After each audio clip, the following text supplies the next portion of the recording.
আসসালামু আলাইকুম, welcome to complete legal remedies.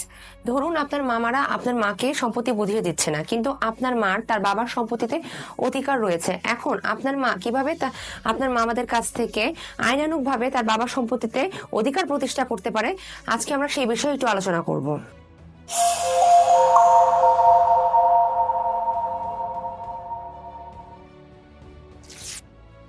আপনার মা বাটোয়ারা মামলার মাধ্যমে তার বাবার সম্পত্তিতে অধিকার প্রতিষ্ঠা করতে পারে, তবে এই ক্ষেত্রে তার দখলের কোনো প্রয়োজন নেই, সে শুধুমাত্র অংশীদার হলেই হবে।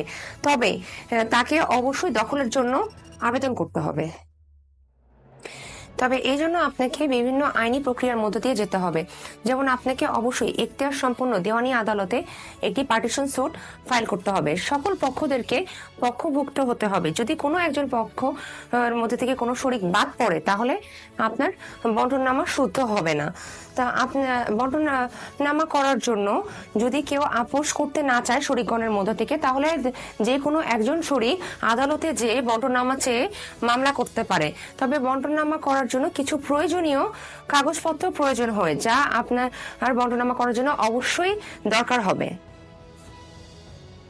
এই প্রয়োজনীয় কাগজপত্রগুলো হলো মালিকানা সংক্রান্ত ভূমি জরি খতিয়ান, নামজারি খতিয়ান, ভূমি দলিল এবং উত্তরাধিকার সনদ অবশ্যই আপনার বন্টননামা মামলা করার জন্য প্রয়োজন পড়বে।